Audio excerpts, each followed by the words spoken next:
le même DG de Laser muy Michel Sène demoon na ci benn télévision de la place mën naa ko tudd muy Maimouna Ndour Faye am na benn question Bah Diakhaté boo fàttalikoo buñ ko posé ci affaire 37 milliards mu ne moom il n'a pas à justifier 37 milliards yooyu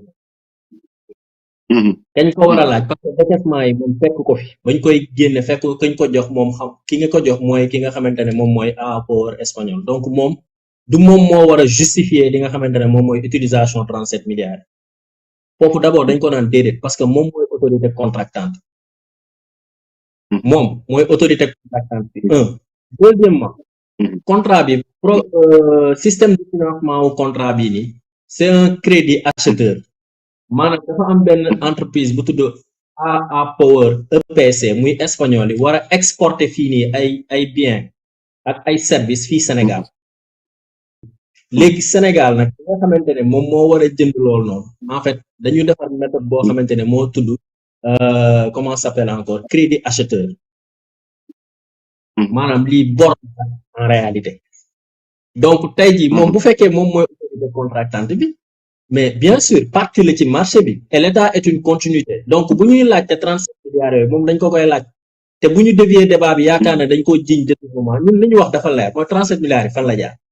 mais pour revenir ci sa question parce que loolu précision de taille la woon boo xamante ne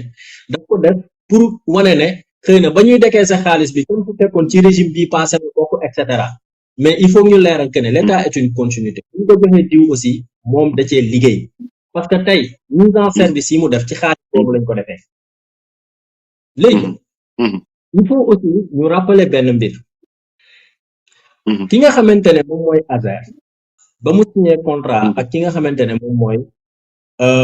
Power EPC ñun tey jii ba jour biñ toll nii je pense on est le 26 janvier soit 15 mois après li nga xamante ne moom mooy signature contrat déception lañ ci am déception bu mag a mag a mag sur plusieurs plans te dinañ ci ñëw première déception bi mooy lan mooy d'abord sur le plan procédural ñii dañoo signé contrat mu amoon benn sénégalais boo xamante ne moo nekk ci biir sénégalais bi moo ñëw présenter offre spontanée boobu noonu mais c'est-à-dire offre spontanée boo koy présenter sur la base d'une entente directe yoo xamante ne dañ ko régir parce que entente directe aussi bokkul ak marché de gré à gré entente directe la prévue par le code des marchés publics bi fi président Macky Sall bàyyi entente directe boobu noonu effectivement ki nga xamante ne sur la base de l'offre spontanée on considère que ne ki nga xamante ne moom mooy entreprise titulaire u marché boobu noonu dafa war a am les capacités techniques et les capacités financières Bah Diakhaté ku am capacité technique prouvée est-ce que kooku noonu maanaam bu ñëwee di exécuter un marché dañoo war a def phase pilote non waaye yow nee na am nga capacité technique après on revient nous dire que dañuy def benn phase pilote mooy dañuy tester xool nag solution bi dox na wala doxul loolu muy première déception bi et première la boo xamante ne dafay samp pourquoi tey jii ki nga xamante ne am na capacité technique boobu ñëw sur le terrain mu ne non dafay def test sur la base des 40 villages yi nga xamante ne moom la ñu war a njëkk a électrifier loolu mooy problème majeur bu njëkk bi deuxième problème mooy que ci code des marchés publics bi il est prévu bu fekkente ne nit ki dafa jóge fële ñëw indaale ñëw war a exécuter un marché fii nii dafa war a jël nationaux yi am ak ñoom signer ay convention pour ñooñu sous-traiter ko yenn yi te warul yées lu toll ci 20% ci montant au marché bi léegi boo xoolee Power espagnol moom moo waroon na bokk sax ci fourniture yi doon defar mooy poteau yi et cetera mais tey jii kan moo gagné marché poteau yi xamuñu ko benn affaire encore tey ki nga xamante ne moom mooy Jean-Michel Sène daf ne dafa renégocier un contrat loolu la ñuy wax parce que boo xoolee liñ koy tàccoo yëpp Jean-Michel dafa renégocier un contrat léegi contrat Bah Diakhaté bu fekkee da nga ko renégocier la modification du contrat dafay entraîner li nga xamante ne moom mooy un avenant et avenant boobu noonu boo ko defee dafa war a indi tey jii ci nga xamante ne moom mooy l'autorité chargée du contrôle des marchés publics muy ARCOP kooku daf ko war a yëg te mu jaar ci procédure est-ce que jaar na fa parce que bu ngeen fàttalikoo moom dafa nekkoon en contentieux pendant 4 mois ak ARCOP donc ndax jaar na ci procédure yooyu noonu parce que y a une modification substantielle de li nga xamante ne moom mooy fourniture bi et cetera et même nombre de villages yi nga xamante ne dafa ko war a kii donc dafay am incidence waxuñu ci montant initial bi nga xamante ne moom mooy wax mais ci en terme de volume dafa am lu ci yokku s'il y a une modification du contrat su boobaa nag effectivement avenant lay jur te avenant boobu noonu autorité contractante da ko war a yëg nag maanaam autorité contractante bi ki nga xamante ne moom mooy l'autorité chargée du contrôle des marchés publics daf ko war a yëg loolu li koy firndeel mooy l'article 23 wala l'article 85 bi nekk ci directive li nga xamante ne moom mooy UEMOA directive UEMOA yi moom mooy imposer ne la bu defee avenant da nga koy yëgal ki nga xamante ne moom mooy l'autorité chargée de la régulation ou bien du contrôle des marchés publics est-ce que loolu def nañ ko parce que ñoom ñaar dañoo nekkoon en contentieux man gisuma ko bu fekkee am na moom buy def conférence de presse ngalawaay nañu présenter loolu noonu ñu xam deuxièmement wala beneen affaire bi nga xamante ne moo ci am mooy que comment se fait-il que en 15 mois naka la ñu mën a électrifier lu toll ci 33 villages 33 villages yoo xamante ne tey dafa am avance bu génn xam nga gars yi dañuy wax 37 milliards mais 37 milliards il faut ñu xam ne dafa bokk na ci avance de démarrage ak avance sur li nga xamante ne moom mooy les dépenses engagées maanaam nit ki buy ñëw di kii dafay dem jëndi matériel ñëw wax fournisseur am bi defaral ma poto jënd câble fii jënd transformateur yi et cetera donc l'ensemble de ces choses nit ki en fait bu présenter facture te loolu noonu mu ngi ci biir cahier mu ngi ci clause cahier des charges yi mu ngi ci biir c'est-à-dire daf lay wax exactement yow ñaata nu mu tudd li nga jënd effectivement indi ko nga présenter ko pour que tey jii ñu mën la dugalal li nga xamante ne moom mooy xaalis boobu mais tey à notre grande surprise li am mooy déjà li leerul suñu bopp mooy 37 milliards yi fan la dugg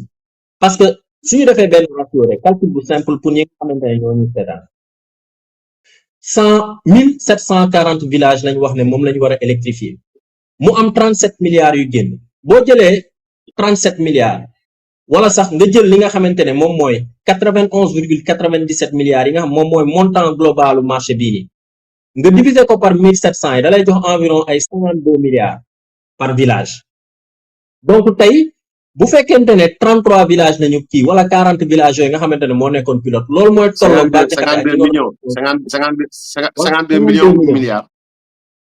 52 millions léegi 52 millions yooyu boo ko multiplier par 40 villages yi nga xamante ne moom la ñu électrifier ba le 8 janvier bii nii ñu ñu mettre en service je veux dire mise en service officielle yi ñu def te ñoom ñu publier ko ça tourne autour de 2 milliards et quelques mooy confirmer yow li nga doon waxtaan mooy montant bi nga annoncé sànq bi ngay wax yaa ngi dégg léegi comment se fait-il que sur ce montant lu toll ci 37 milliards génn ci xaalis et que 15 mois après ñun li ñu xamante ne moom lañu jot ñun sénégalais mooy que 40 villages la ñu électrifier nañu loolu mooy phase pilote te nag ci biir clause contrat yi yow da nga siy dugalaale ki nga xamante ne moom mooy titulaire marché bi daf lay dugalal bu la wanee ne man sur le plan technique mën naa ko sur le plan financier mën naa ko léegi moom daf lay defaral li nga xamante ne moom moo tudd diagramme de Gantt mooy benn planning boobu moo lay wan moom yan période lay dem jëndi marchandise bi yan période lay commencer liggéey bi kañ lay def lii kañ lay def lii ba kañ lay def mise en service bi kañ lay def livraison léegi contrat bu njëkk bi bu leen fàttalikoo c'était pour 5 régions mooy Kédougou Tamba Linguère Saint-Louis ak Louga waa tey jii am na ay zones yu ñu ci dugal yu bari Sédhiou mu ngi ci Ziguinchor et cetera loolu du yokk volume bien sûr yokk volume bi lan lay entraîner un avenant bi lan lay entraîner mooy da nga ko war a yëgal autorité chargée du contrôle des marchés publics waaw loolu yëpp ndax am na c'est là où se situe le débat en réalité est-ce que les procédures ont été respectées benn au-delà de Thierno Alassane Sall bi nga xamante ne dañ koy sant di ko gërëm surtout ci travail bi nga xamante ne daf ko abattre boobu ba léegi ci mbir mi mais tey au-delà de li muy wax nii ci affaire assurance bi et cetera mais il y a d'autres choses yoo xamante ne moom laay wax chaque jour ma ne ñun est-ce que ñun au début les bonnes questions doon nañ ko poser kii et je reviens encore ci affaire da ngeen daan dégg une manipulation parce que yow sa plateforme dafay permettre aussi ñu teggi manipulation dafa am benn affaire bu am important gis nga bi dossier Azer bi jógee gars yi bëri coow bi ku nekk di coow fu nekk nga gis Jean-Michel Sène di dem ci ay village di taal ay lampe waa duñu laajte lampe yooyu yan lampe la question bi ñu ko waroon poser mooy lampe yi ngay taal yi est-ce que lampe convention bi nga signé entre yow ak AA Power EPC la dafa am ay contrat yoo xamante ne peut-être am na si yoo xam ne est-ce que sax jamonoy Karim Wade des contrats yoo xamante ne entre état du Sénégal la mooy ASER ci boppam représenté ko ak Sénélec wala ASER ak ki nga xamante ne moom mooy Gulf Engineering benn Gulf Engineering am na boo xamante ne moom ak ay ñoom Comacel et cetera te yooyu moo ëpp 100 et quelques yi ngay gis ne taal nañ ko yëpp en fait c'est sur la base de yooyu noonu boo ci yokkee li nga xamante ne moom mooy 33 wala 40 yi ñu def nii mooy seen phase pilote bi moo lay jox li nga xamante ne moom mooy ces centaines de villages yi ñuy wax ne yi muy bàkkoo mais en réalité ci centaine de villages yooyu 40 kese à partir du 8 janvier bii nii 40 kese moom moo officiel yoo xamante ne dañ def mise en service bi li ci des yëpp c'est sur la base de yeneen convention entre Gulf Engineering ak ay Comacel ak Sénélec ak yeneen yoo xamante ne sax c'est sur fonds propres waaw ma dellu si waat ci capacité technique bi grand mais ASER depuis combien de temps mu ngi def électrification kooku war na am benn koo xamante ne daf koy jël sur la base d'une offre spontanée après kooku noonu ñëw naan damay def phase pilote mais da ngeen war a ñëw rek boobu parce que tu as l'expérience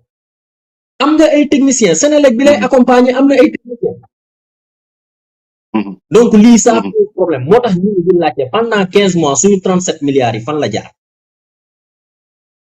mais man moo xoolee xam nga fan la situé wu bu ñu xoolee bu ñu toppee logique gu Al Aminou Lo ak logique gu waa Pastef ci bor dañ ne woon ni bu ñu diviser boru Sénégalais bu nekk nangam la am noonu la. bu ñu diviser. millions yu ñu wax ne moom lañ def 2025 ci 40 villages électrifiés donc dafa mel ni village bu nekk 50 millions lañ fa def. 52 mais ci biir li ñu wax aussi 52 mais ci biir li ñu wax aussi waxuñ ñu yan bagage moo fa dem waxuñ ñu ñan ñoo fa yóbbu lamp yi waxuñ ñu nangam sangam ñun daal li ñu am mooy 40 villages temps lañ ci def pare nañ ci beneen bi mooy li nga xamante ni bëgg nga ko wax mu nekk benn nga soulever benn question bu essentielle mooy dañ jël ASER rek askanale ko 37 milliards yi ñuy wax fekk ASER 37 milliards dafa bokk ci benn pàcc ci li ASER war a def matalan mooy dafa signé ak AEPO EPC signé ak Gulf Énergie signé ak nangam mais dafa mel ni dañoo bëgg jël lépp dëxañ ko ci ni voilà 37 milliards yi ñuy laaj def nañu lii or 37 milliards yi ça ne concerne lu dul AEPO EPC kese loolu bu dee loolu kese la ñoom ba janvier bii ñuy wax ni weesu wuñu 40 villages ma bàyyi la nga doxal. très bien xam nga loolu c'est une précision de taille parce que am na si yoo xamante ne boo xoolee bu baax ba pare xam nga ba li neex si affaire bi mooy ñi ñuy seetaan mën nañ dugg si seen page Facebook bu ASER boo xoolee depuis le mois de juin wala juillet août 2024 ya nga xamante ne moom la ñuy publier di wax ni ñu taal lamp yi fu ne boo waa ji ñu tuddee ko xam nga de manière juste turu sëriñ yoon parce que man personnellement am na si bon def naa erreur boobu rek def naa publication bu tur boobu après ñu interpellé ma et je présente encore une fois mes plates excuses si tur boobu mu utiliser loolu sax du yoon et que voilà xam nga loolu weesu ko te kooku la nga xamante ne moom lay ànd ci ak Birame Souleye parce que bëgg na ci yoo xamante ne Birame Souleye la àndal Birame Souleye Diop la àndal def fi ay 39 villages fii nangam ñu naan booy baa ngi taal dëkk bi fekk na yow ay contrat yu mu fi fekk la ñoom boo xoolee bu baax man ci li ma gis ci lu officiel ci ñoom li ñi nga xamante ne moom mooy publication yi def benn convention bu bees lañ fi signé ñoom ak benn société bu tudd IRENA pour un montant d'environ 7 milliards te fekk na boobu y a des conventions yu ko jiitu yoo xamante ne nit ñaa ngi liggéey et cetera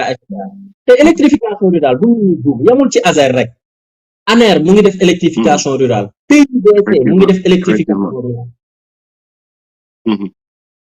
donc pour que nit ñi mën a comprendre que ne ñun li ñuy wax ni c'est un marché spécifique mooy marché entre ASER ak ki nga xamante ne moom mooy apport EPC c'est très simple tey apport EPC su ma jumul yónnee naa la sànq benn vidéo boo xamante ne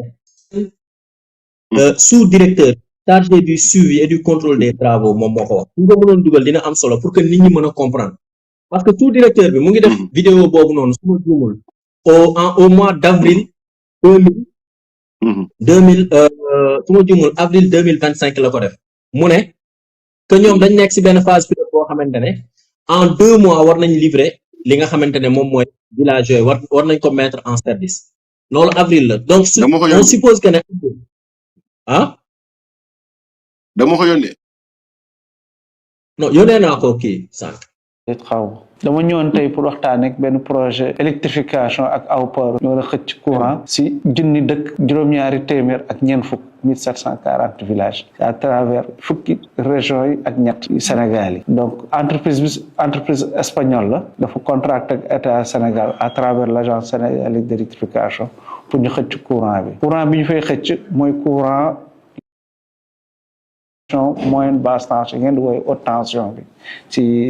si langage populaire bi donc projet bi tàmbali na jotoon nañu def réunion de démarrage bi ñu ngi si phase approbation matériel yi ak études yi bu loolu weesoo di leen tàmbali ñeent fukki dëkk nga xam ne fii ak ñaari weer di leen ko jeexal ñetti at la war a durer ñuy ñaan yàlla di sotti ko jàmm di ñaan tamit ñi nga xam dëkk ñu war a dem ñu taxaw équipe yi fa war a ñëw Aw Power ak waa ASER ba lépp jàppandeeg jàmm incha allah.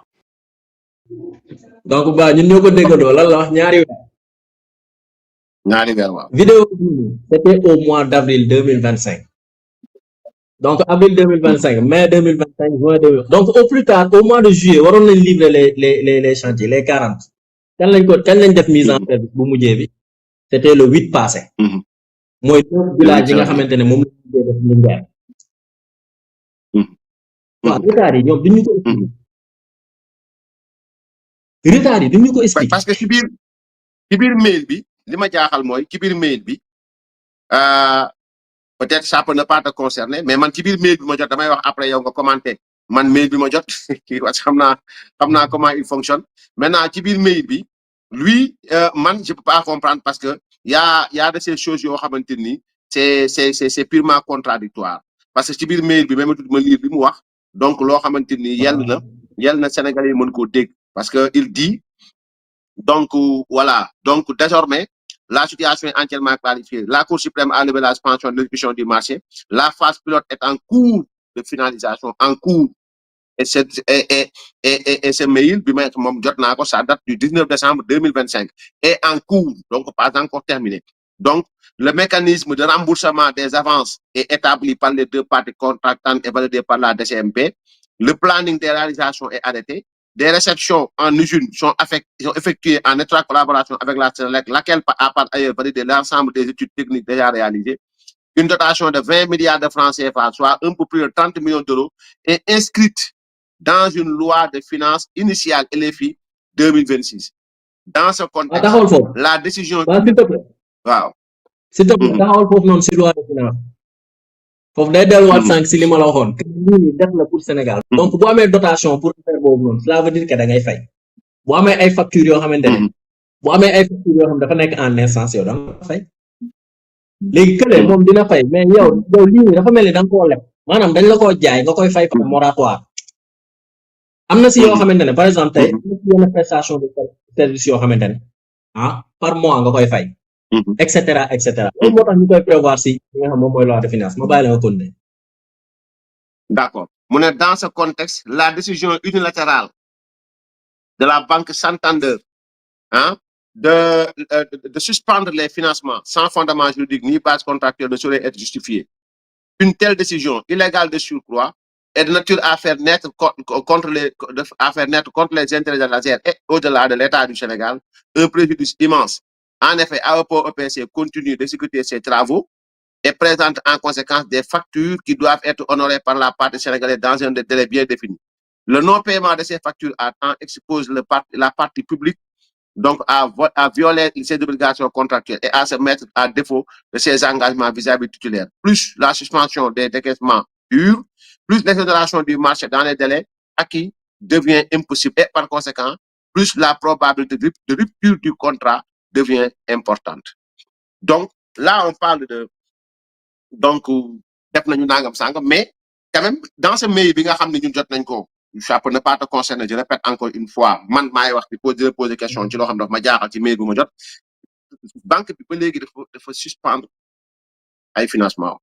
benn et en filigrane par rapport à ce mail et nous demandons au directeur général de l'ASER mu wax comme te moom ñeem na micro yi loolu yëpp journaliste yi ak ay influenceurs mu wax leen ndax mail bi waaw wala déet moo ko envoyé parce que ñu boobale ñu ngi koy laaj maintenant mais en filigrane il dit que le contrat même risque li nga xamante ni moom mooy suspension donc ce qui veut dire que ci 37 milliards yi li banque bi taxaw ba suspendre il faut le rappeler mooy day laajte fan la 37 milliards yi jaar ñun question bi ñuy laajte moom la banque Santander di laajte maanaam fan la xaalis bi jaar donc maintenant donc loolu mooy li nga xam ni feeñ na ci mail bi nga xam ni jot nañ ko ñu bàyyi la nga développé loolu. xam nga ba souvent si genre marché yi nii bon mail bi xaw ma na dëgg la wala du dëgg mais tey nañ départ si postulat de base que ne mail bi dëgg la on suppose hypothèse boobu la ñuy jël